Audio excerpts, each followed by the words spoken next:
Mən evdə oturmuşdum, qardaşım da yanımdaydı. Birdən qardaşıma Nazım müəllim zəng elədi ki, bəs miniyə düşmüşəm.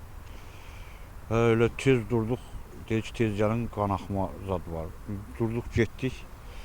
Getdik ki, kanalın qırağında xeyli gəlib bəri də, kanala sarı.